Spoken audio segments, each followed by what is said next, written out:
નમસ્કાર દર્શક મિત્રો, આપ જોઈ રહ્યા છો મધ્ય ગુજરાતનો અવાજ ન્યૂઝ। જોઈએ આજના મહત્વના સમાચાર છોટાઉદેપુરથી અમારા સંવાદદાતા મુકેશ રાઠવા સાથે।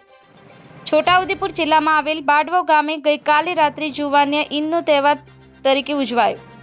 છોટાઉદેપુર જિલ્લામાં આવેલ બાડવો ગામમાં આજરોજ દેવોની પેઢી બદલવાનીના તહેવાર તરીકે જુવાનિયા ઈદની ઉજવણી કરવામાં આવી, જેમાં બાડવો ગામના દરેક આદિવાસી સમાજના લોકો બહુ મોટી માત્રામાં એકત્રિત થયા હતા।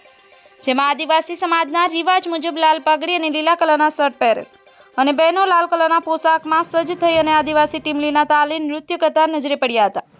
બહુ મોટી માત્રામાં ભેગા થયેલ અને આ દેવોની પેઢીને બદલવાનો રિવાજ વર્ષો વર્ષથી ચાલતો આવ્યો છે અને આ રિવાજને પેઢી દર પેઢીથી આદિવાસી સમાજના વડીલ લોકોને રીતિ રિવાજના મુજબ ચલાવતા આવ્યા છે।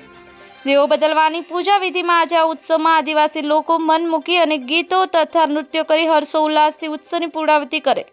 આવા કુદરતી સૌંદર્યવાળા વિસ્તારમાં રહેતા આદિવાસી સમાજના લોકોએ આજરોજની દેવોની પેઢી બદલવાની ઉજવણી કરી હતી।